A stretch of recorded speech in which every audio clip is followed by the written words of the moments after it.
Alright, I think this is the last regular world. Oh boy, it's the lasers again. And yeah, sometimes that happens when typing. But yeah, I don't play any free-to-play games at all anymore.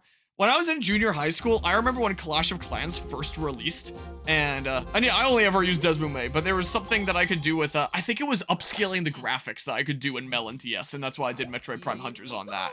I think. I don't remember. But yeah, anyway, nowadays I don't play any free-to-play games. I used to play a lot of Clash of Clans. I've never given any money to a free-to-play game. There's also that whales usually pay because they don't have the time to grind, and to be honest, in some cases, some games grind can be ludicrous. And yeah, if I'm playing like a free-to-play game where the grind is ludicrous, I just stop playing and play like a single-player game where the grind isn't ludicrous and I paid for upfront, is the case. But a lot of people get like really, really lost in the sauce of like certain games and really want to keep on with that. Even though, like, there's a whole vast world of amazing video games out there. Personally don't mind with the concept of paying to progress, but let's face it, most devs end up making the grind ludicrous just to incentivize everyone to buy. Yeah. And yeah, this one, Clash of Clans, was brand new. And this was before Clash Royale even existed. I think that came out when I was in like high school or something. I don't remember. But Clash of Clans, when that game first released, I was in junior high school. I was one of many people playing it. I never spent a single penny on it.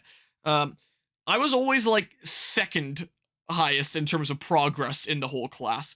First highest was this kid that spent like $500 on the game. And the big two games in junior high school, this was around like grade 7, grade 8, were Clash of Clans and Geometry Dash. Geometry Dash, I was always like the first in the class, and I was always like one level ahead of everyone. But if I go find like the game schedule thing here, man, you remember the days Clash of Clans? It was like 10 or 12 years ago, wasn't it? Yeah, and it's still a game now. Like, it's still going strong, apparently, which I'm kind of surprised about after all this time. But in terms of games, there was a time that I used to play some free-to-play games like that, and there was a time that I used to spend a lot of time in a couple multiplayer games, namely being Super Smash Bros. And Dead by Daylight. I used to dump a lot of time into those. Like, I mean, if you just look at my Steam and you look at Dead by Daylight, for example, 1,200 hours here. I know I have 300 hours in my old account, and I probably have some hours on the Switch version as well. So I know I have 1,500 hours plus in Dead by Daylight. I have probably more than that in Smash Bros. Across, like, Smash 4 and Smash Ultimate. I think Smash Ultimate alone, I have, like, 1K. Some of that is in, like, commentary and stuff. Hold on, we can find out out of curiosity. A lot of that is in Smash commentary and stuff, though, rather than actually playing. Because all the Mario Sports I was playing with my cousin's kiddo. Alright, I have about 1,100 hours there. But yeah, let's see here. AoE 2 HD, what's Age of Empires here. Yeah, Guzma got for me at one point, and I played it against him. He gifted it to me on Steam. Yeah, so playtime 2.3 hours was the case. I played it against him once. But anyway, I used to dump a lot of time into these kinds of games where it's like either a multiplayer game like Smash Bros, where it's just like grinding my own skill but doesn't actually make any progress in the game, or a multiplayer game like Dead by Daylight, where you are making progress and leveling up your characters, but it's really slow. And those were like my two main stream games for a long time. When I first started live streaming, I was streaming Smash 4 and I was streaming Dead by Daylight. And there were some other freemium games that I would play over the years that, again, I've never spent any money on a freemium game. I played Fire Emblem Heroes for a little while, a couple of years there. And eventually I started being like, hey, maybe I should do some playthroughs on this channel as well. So this is all reverse chronological order. So if I go back to like the beginning, the first full playthrough that I did, because it was a new release, was like Kirby Star Allies. I started playing Xenoblade Chronicles X, because Smash 4 was the most recent Smash Bros. Game, so I had my Wii U set up, and I was doing a little bit of Xenoblade X for a while there. And I started doing some other Wii games like Super Mario Galaxy and some other things here like Hyrule Warriors when that came out on the Switch. There was Pokemon Quest that came out as a downloadable title, did that. Did Plants vs. Zombies, like very different days. This came out and I started doing that. And then the first big playthrough that I did was Octopath Traveler. That was the first long one that I did. But then eventually I was like, why spend this time making the tiniest little bits of minuscule progress in a game that I already have 1,000+ hours in, when I can instead spend that time getting experiences with all sorts of games. And now this is all the different playthroughs that have been done on this channel over the years. And now I can say that I've played basically every genre of game there is. I've dabbled into so many popular series that I've never tried before. I never tried Metroid before, for one. I got into Persona from this channel, got into Metal Gear from this channel. And now I love Metal Gear. I consider myself a Metal Gear fan now, ever since getting into that.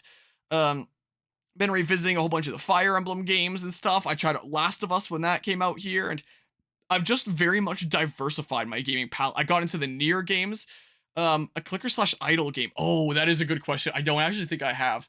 If that counts as a genre, then I guess there's one that I'm missing.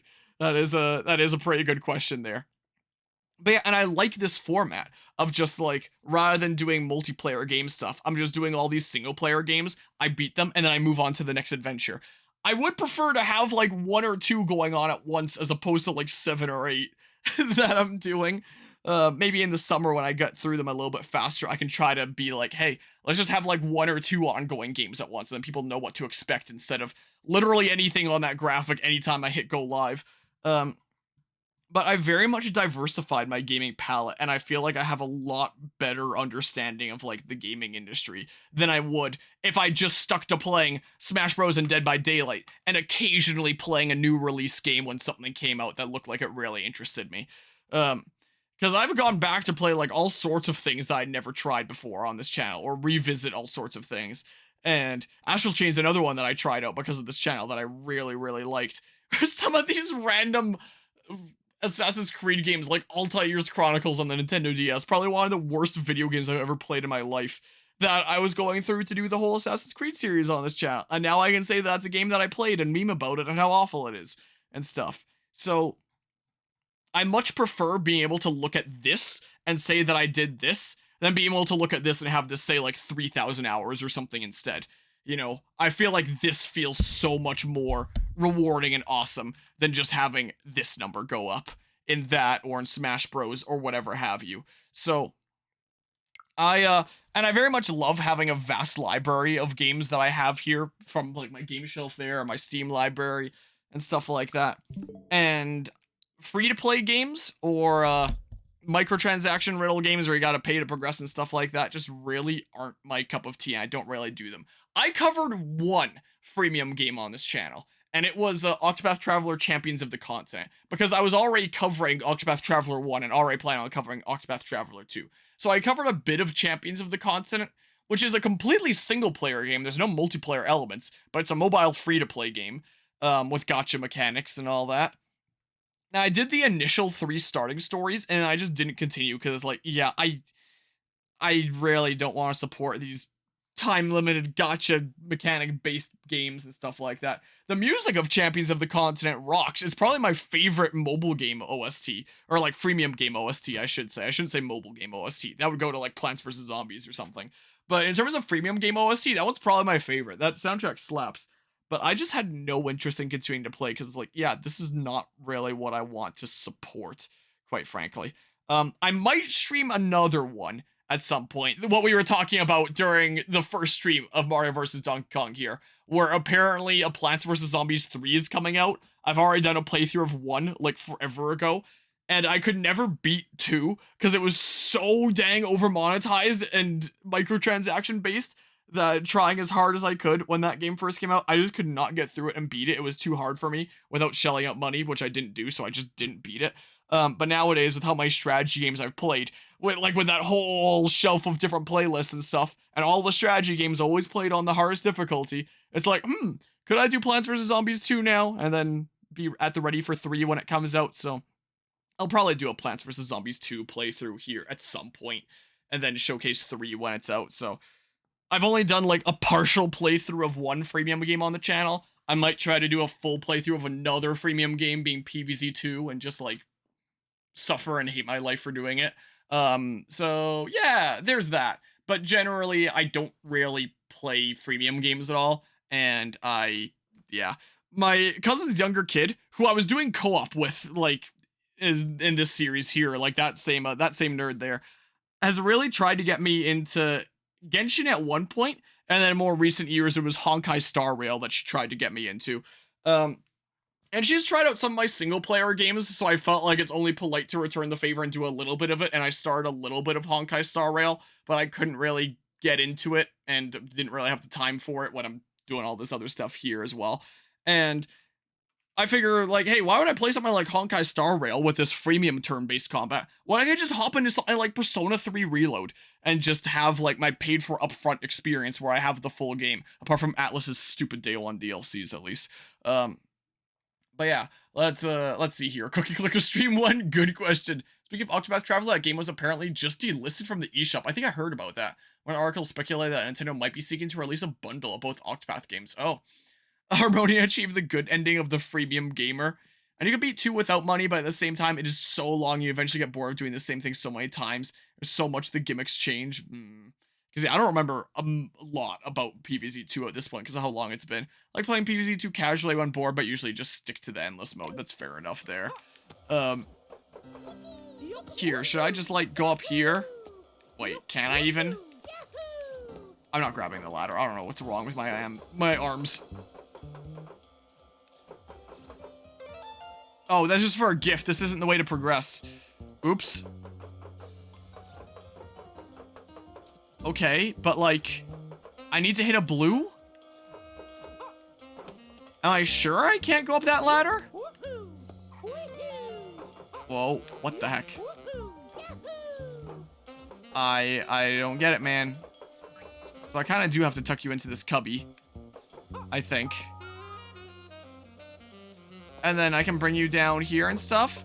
How far did I get in Clash of Clans? Even Town Hall 9, I think? It was either 8 or 9. I don't think I got to 10, which was the max at the time. I might have gotten to 9. I don't think my account exists anymore. Okay.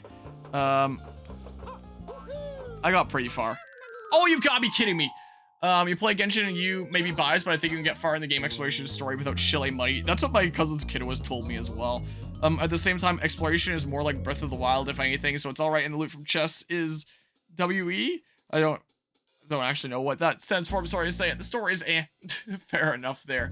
But yeah, she plays a lot of Genshin, cousin's kiddo there. Plays a lot of Star Rail, plays a lot of Roblox, and has apparently spent a lot of money on Roblox. So like, okay, whatever, I gotcha. So there'll be times where it's like, birthdays or the holidays are coming around, and I want to figure out something to get for the kiddos. I know something that would probably make her really happy is if I got her something like a Roblox gift card or something like that. But I've never done that, and I never will do that because I really don't want to fuel like a freemium game addiction. And I've mentioned that before, and she's like, no, it's fine. Like, it never forces you to spend any money, and we'll list like different freemium games where it's like, oh, there'll even be like these special promotions or like starter packs where it doesn't cost that much, and it's like, you do know the reason why they do starter packs is to make you willing to spend money by giving a much better looking deal at the beginning, so that seems so worth it to get you to spend, and now your brain is like, huh, I've spent before and now I'm okay with spending, to make you more incentivized to do it more. Because freemium games like that, they onto their staff, a lot of them will hire psychologists whose job it is to just better understand the human mind and how to better maximize the amount of profit from people.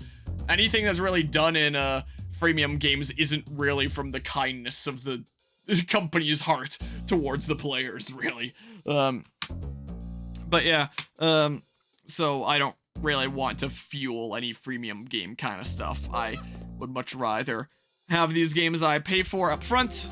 I can play through the whole game.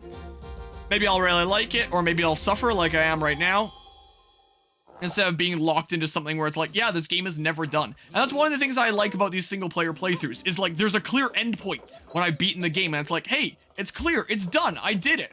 As opposed to like freemium games where it's like, there's gonna keep on being more and more content over time until people just stop playing the game at all. So it's like, the playthrough could just never end.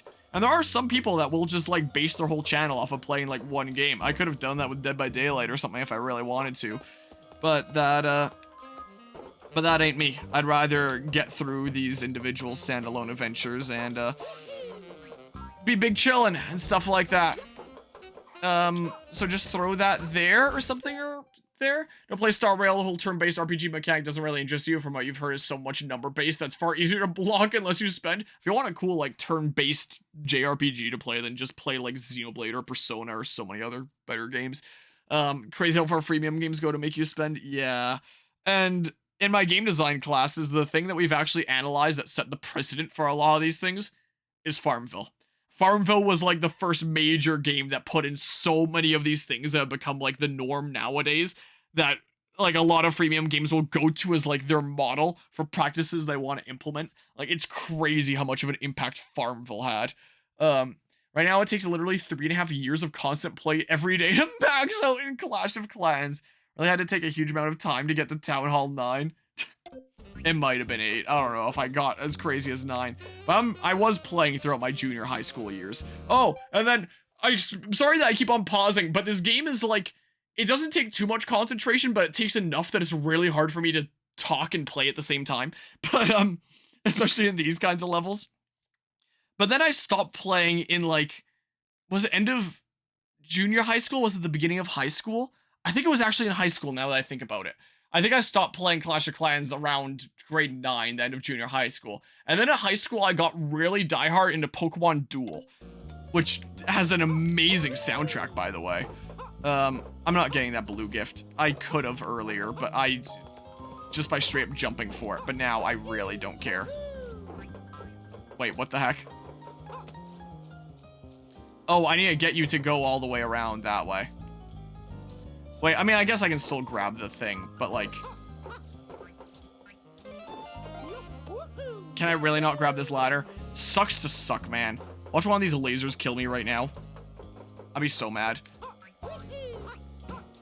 Okay, then the blue. And then go... Oh, I guess I can't fit through there. Stuff.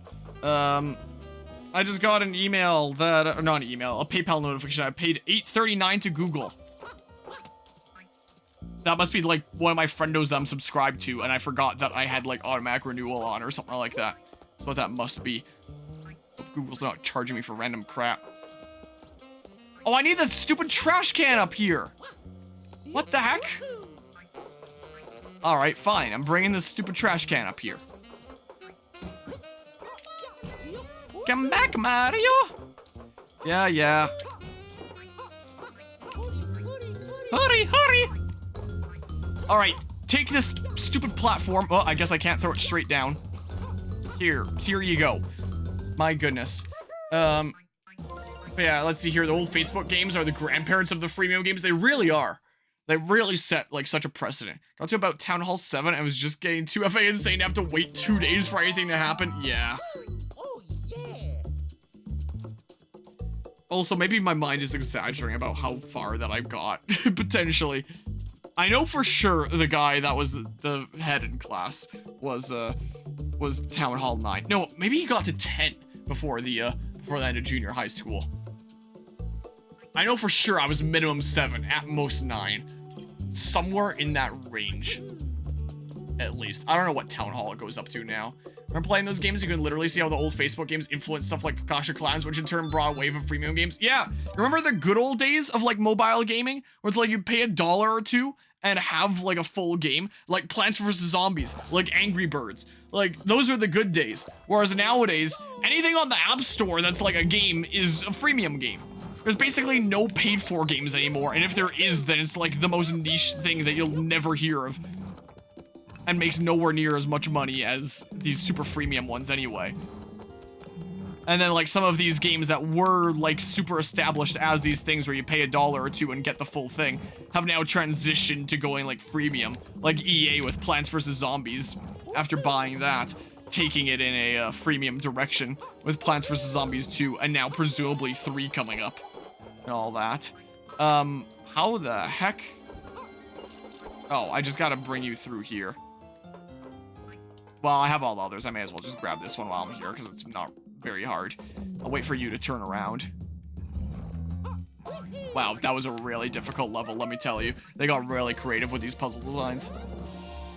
But yeah, let's see here. Wasn't in during the Splatoon 3 side order. How's the DLC? I like it, but it's a little bit repetitive. There's only 3 bosses at all. So, like, apart from the final boss. So, like, anytime you go through this roguelike for the 30 floors, there's always a boss on floor 20 and floor 10. And there's only 3 that cycles between.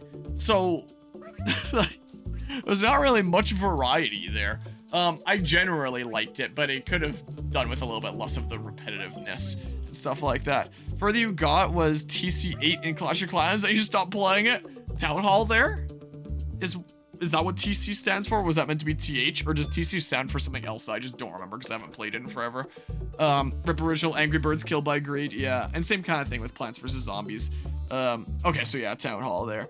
I mean, I did kind of like the Garden Warfare games that they put out. Those I liked. But the mainline games and some of the other Plants vs. Zombies media that's come out hasn't exactly been particularly great.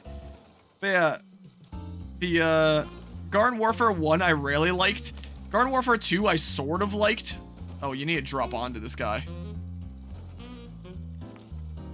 And then Battle for Neighborville, I wasn't big on the multiplayer of. I got a little bit tired of it and felt like there was a little bit much going on and whoa. Uh-oh. Oh, I don't know what to do here. But I really like the single player campaign in Battle for Neighborville. That single player campaign was actually really fun. That one I really liked. Wow, this level sucks. Holy crap.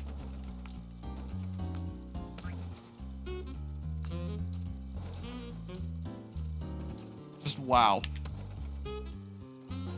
I tried to time it, but there's a little bit of delay of this guy turning around. Heard wonders of the Garden Warfare games, to be honest. Yeah, the first one was really addicting. I think it's still installed on my computer. I wonder if there's people that still play it. I used to really, really like that one. They did add like more classes to try and balance some things out in Garden Warfare 2. And I played a decent bit of that, but I just didn't really like the way that it progressed. Because Garden Warfare 1, the way that you would progress is by gathering coins that you use to open packs and stuff. I don't think that you could spend real world money for those coins. You might have been able to. But if you could do that, which I don't think you could, I never did it. I literally maxed out the game playing legitimately, which got me the Unicorn Chopper in Garden Warfare 2. But the thing was, it was just coins that you got in general to open packs that would progress towards both your plants and your zombies and stuff like that. So you didn't have to play anyone specific. You can be playing as whoever you want to play while making progress in whatever it is you want to make progress in.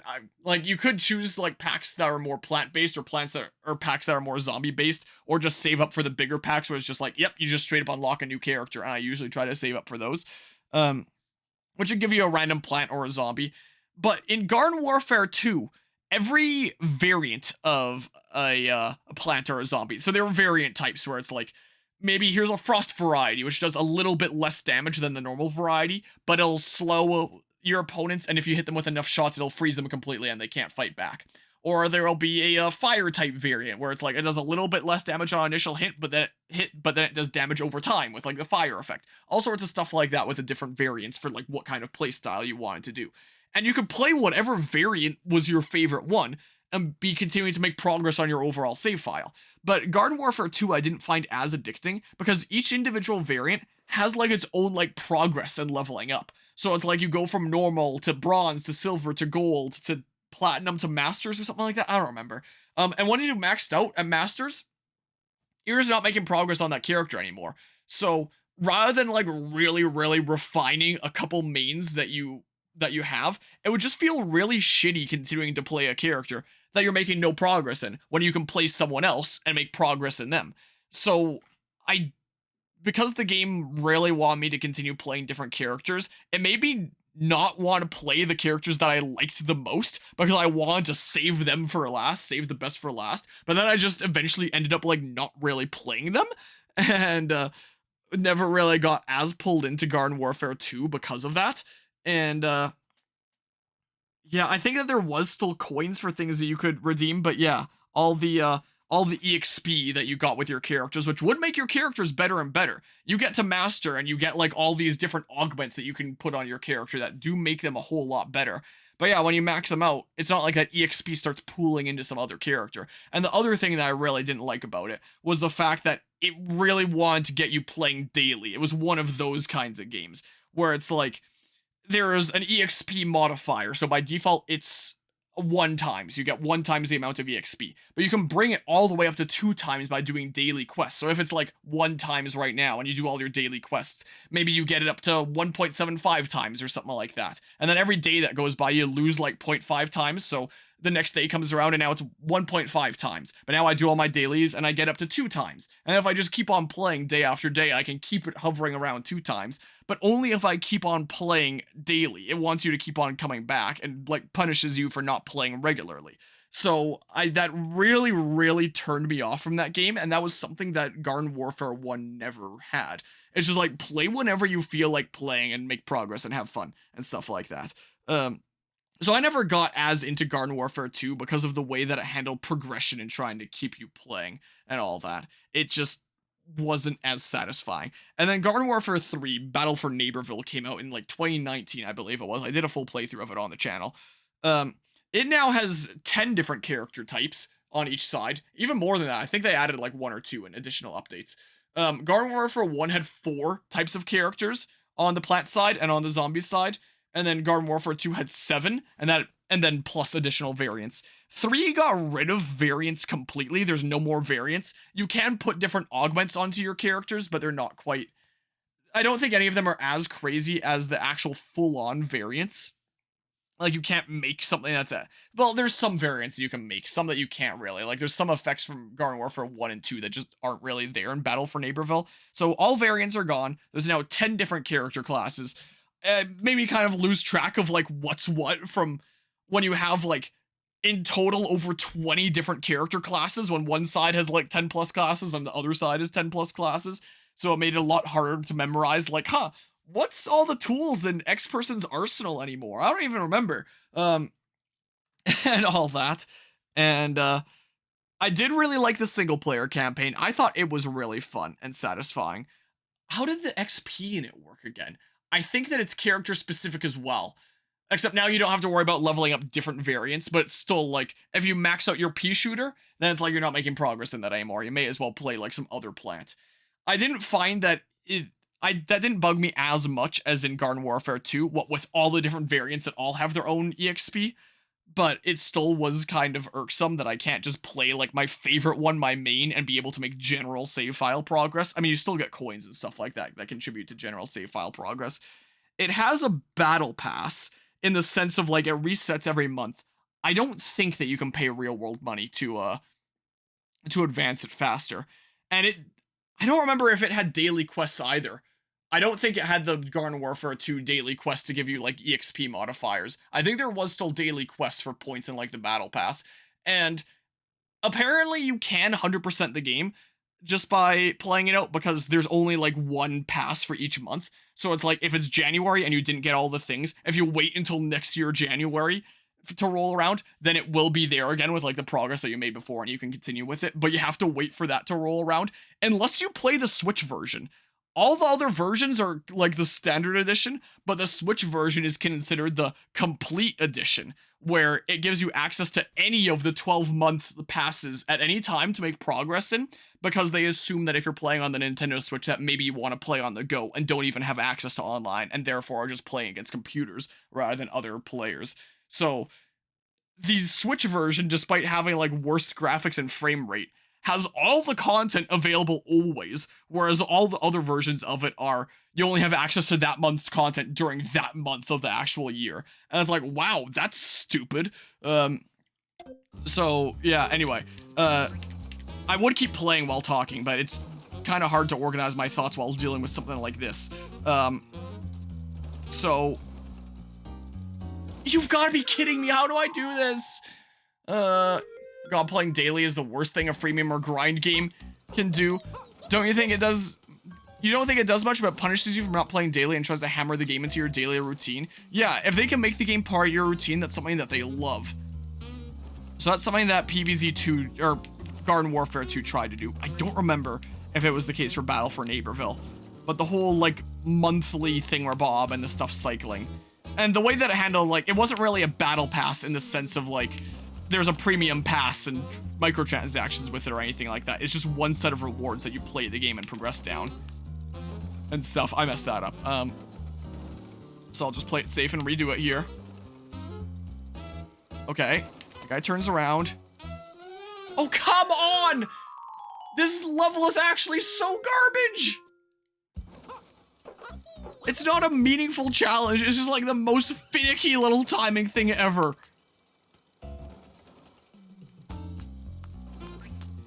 This sucks. But anyway, I think I still have Garden Warfare 1 installed on this computer. I don't know if the servers are still up. During the Splatoon 3 side, oh, come on!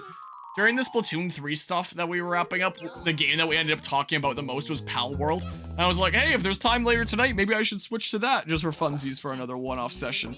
But now the game that I'm thinking about doing that with is Garden Warfare 1. Like, we're in the last world of this game. What if after beating this game, I just immediately switch and play Garden Warfare 1 and have fun and stuff like that? If people are even still playing it, I would be curious to see if people are still playing it. I don't know if there's still players for that game or not. Come on, please. Oh god. No, but yeah, it's not just the timing. This level highlights how terrible the AI for Mini Mario is. Yeah. And yeah, that's kind of how I feel here. No, oh god. This might be like one of my least favorite levels in a video game at all. Also, speaking of really cool levels, oh, that works, I guess. Nothing stopped me from doing that for speedrun strats there. But speaking of cool levels, I think that was in Battle for Neighborville because I distinctly remember it being part of my playthrough. There was this one puzzle in Battle for Neighborville. I don't remember where it was. It was in like this beach area and I was playing as the scientist zombie. Oh crap, man. Wait, why don't I just wait until the guy's to the right then? And then I just zoom to the left. Since I just realized that that's a strat. Let me check the Steam chart for that game. I don't think it's on Steam though. I don't believe it is. So I don't actually need to land on their heads. Maybe it is. It's been a long time. Yeah, why don't I just do this? Oh, this is better. Yeah, just do that. I could have done that this whole time and majorly simplified things. And look, here's all the gifts for free. Man, that level sucked. Anyway, I remember it was in a beach area in my Battle for Neighborville playthrough. And it was I was playing as the scientist zombie. And there was straight up one of the coolest puzzles I'd seen in a game in a long time. That I still remember being a really cool puzzle to this day that I'm still able to cite it and stuff here. Like, let's see here. I'm only halfway through this world, man! Like, let's see here. Would I be able to find it? If I control F, Plants vs. Zombies Battle for Neighborville. Let's see here. It's probably on the thumbnail, right? Because something harder than solving puzzles in games is designing puzzles for games. So props to whoever designed the one thingamabob. It was this chart-based thing where you had to, no, it wasn't that. This thingamabob for this diamond gnome additional thing. I'm the only one that's dropped a like on my video. It was this dudo, where it's like, here. I forget exactly how it worked, but I remember really liking this puzzle. I think what it was like, you had to shoot the things where it's like, you need to have 2 lit up in this row. Like anytime you shoot it, it'll switch from lit up to not lit up. So it's like, you need 2 in this row, you need 2 in this row.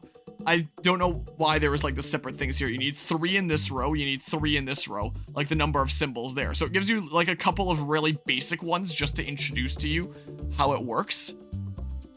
Until you had all the thingamabobs right. So I think there was an even easier one before this point.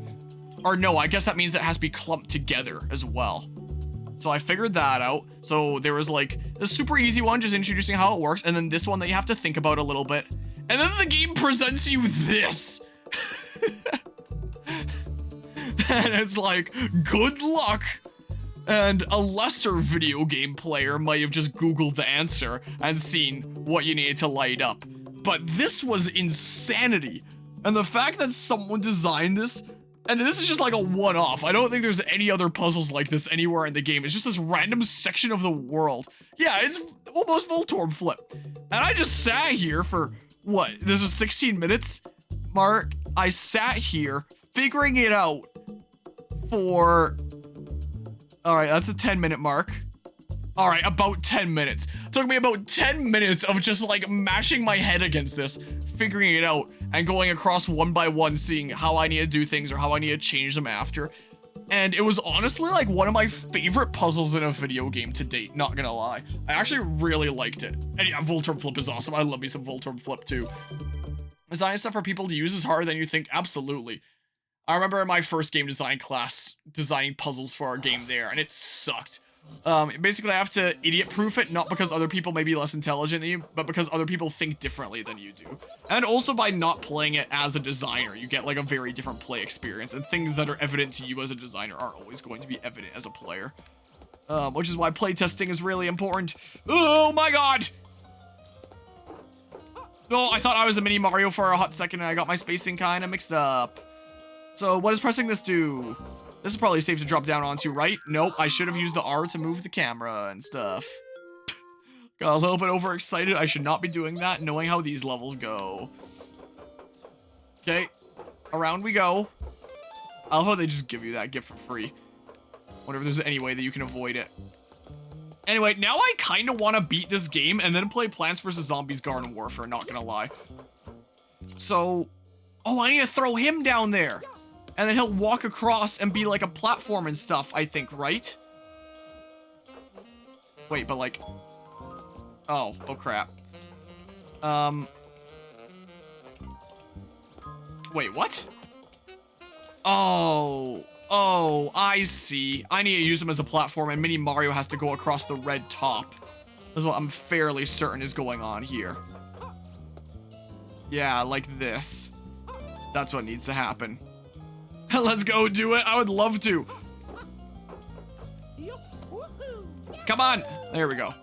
Because, yeah, again, I think it's still installed on this computer.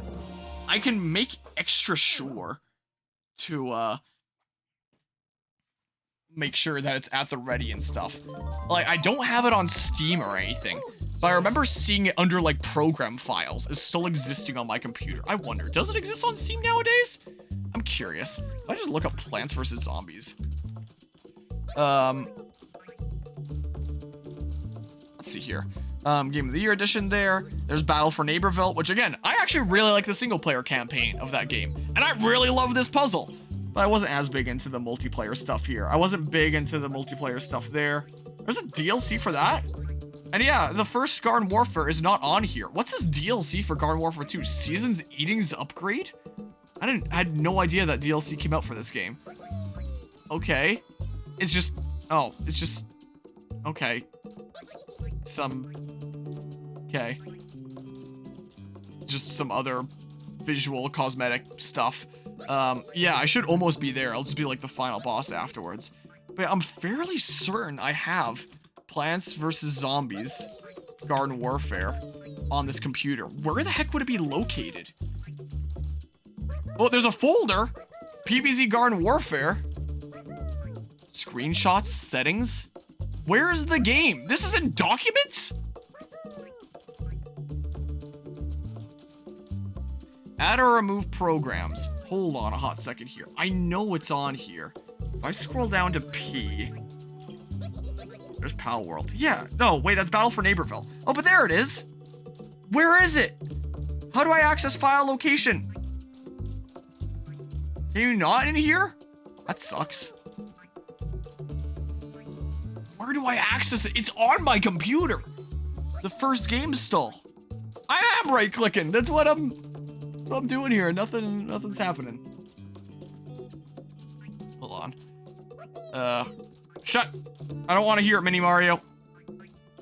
Hold on. No, would it be on an old drive? Would it have transferred over?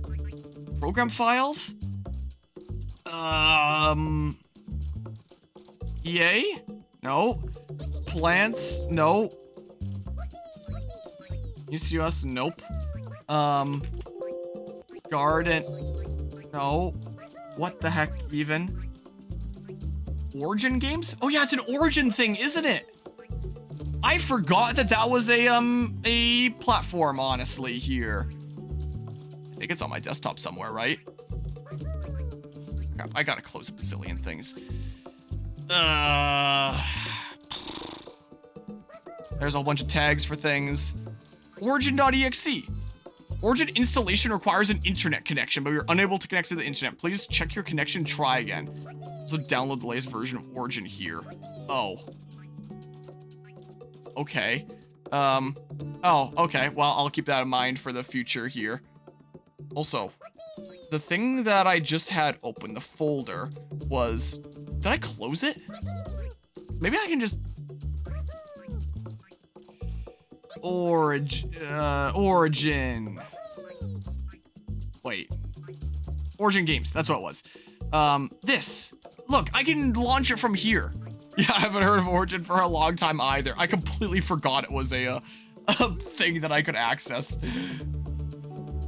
Yeah, so there's that.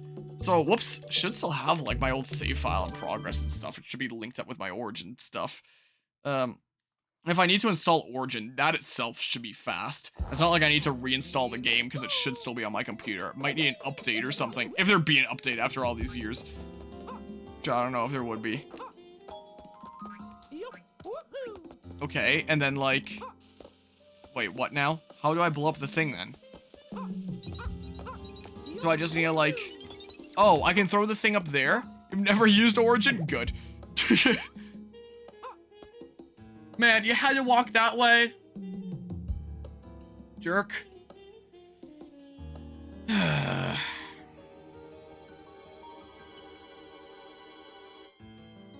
What? Okay. Because I don't think I'm getting at him now. Because, yeah, he goes onto the red. Yeah. And then if I just say...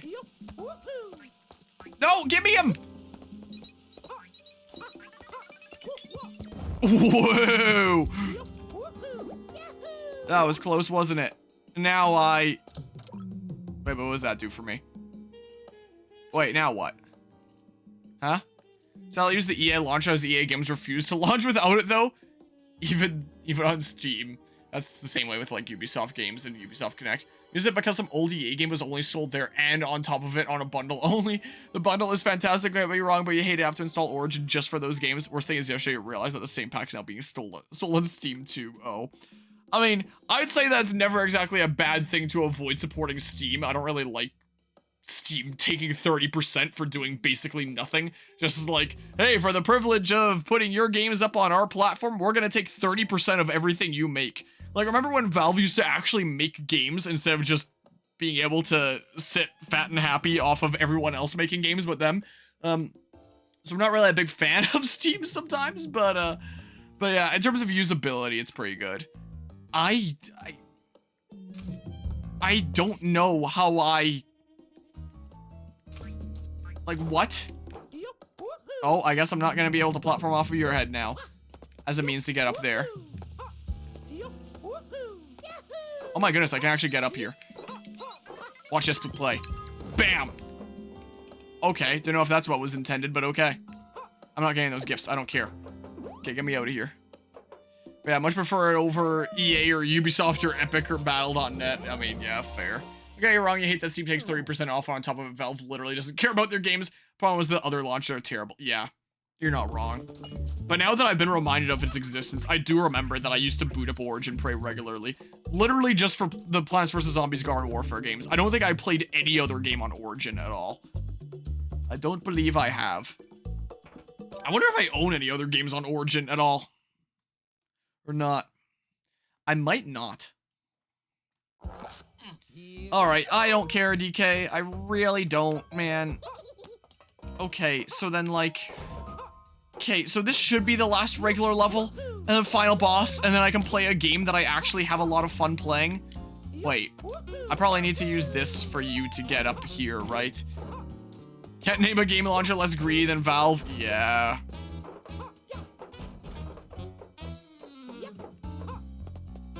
Wait, so like...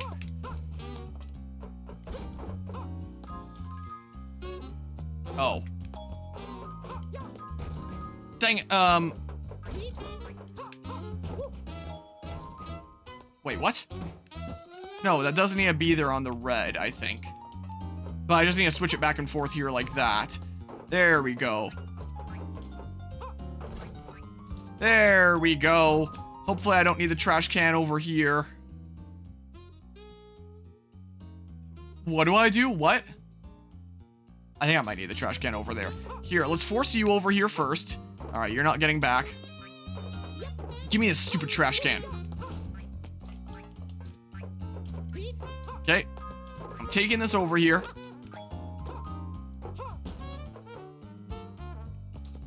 Okay. And then say... do that, and then you can make it there. But I'm going to need the trash can to be...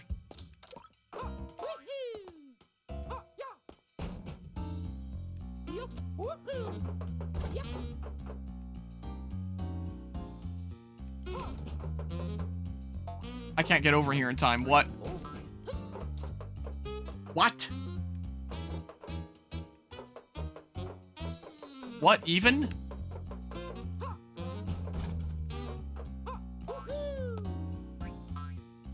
What?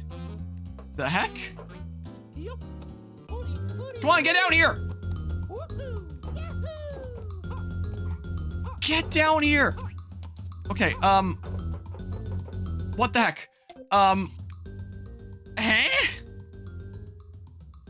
What? How do I hit the red while being in a place where I can put that trash can in the place? Unless I just need you to jump all the way to the top, but I'm fairly certain you can't do that from that spring. How do I get the trash can into that spot? I can't, like, set it up here on this conveyor belt. The conveyor belt moves too fast. I'm so confused! What the heck?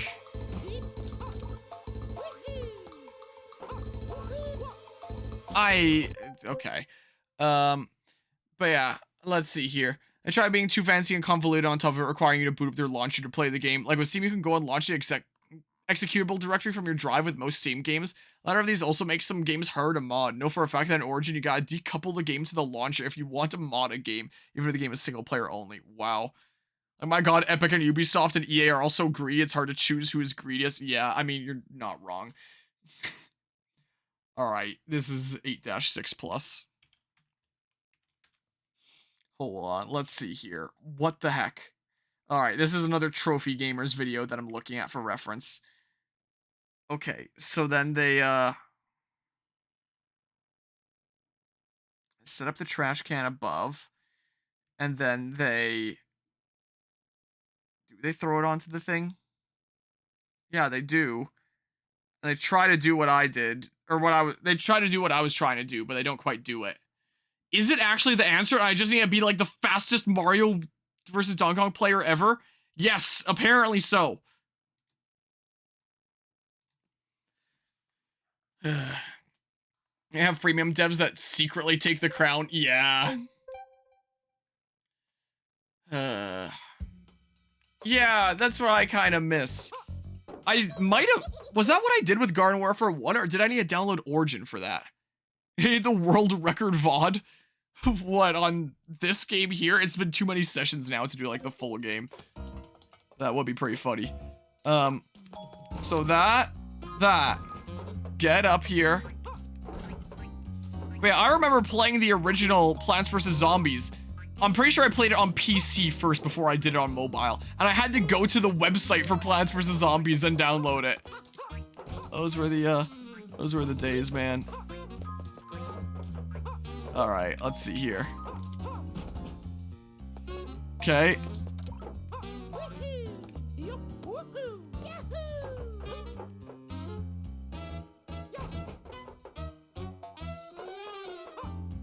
My goodness, it is such a narrow window, but yeah. It is indeed what you have to do, it seems like. Alright, and now you're trapped up there, and I can do whatever the heck I want. Come on. May as well grab these while I'm here, then there's no reason not to. Since they're so convenient, sure. But yeah, I can't even play Minecraft without a bloated launch anymore. Yeah! I remember going to the Minecraft website and paying like $20 to buy Minecraft Beta 1.7. I remember that. Alright, so now it's the before final boss, and then the actual final boss, and I can play some Garden Warfare, have fun and stuff. All right, let's see here. All right, the last mini boss, the last world boss. What the heck is this? Oh, he's pissed. Oh, what the heck? And yeah, you can't boot up Minecraft without seeing all the other Minecraft games. Oh, it's just another form of this. You honestly prefer having physical or Steam than having to download from websites. Physical never disappear unless it's BDSP, thanks to Ilka Game Freak. Whoa. Oh yeah, I need to bring it around town. Or whatever the heck from there. That'll go to you now. And Steam has been around for so long, they've gained your trust regarding storing your Steam library persistently. Yeah, that's fair enough. I've never had any issues with Steam in terms of storing my stuff. I do think that's kind of scummy how you technically, well, gosh dang it, don't own your games on Steam.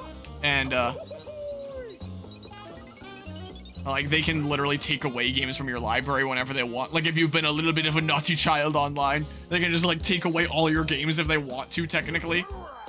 Oh, yeah, and then it was a spring pad, and that's how I got around. I honestly forgot.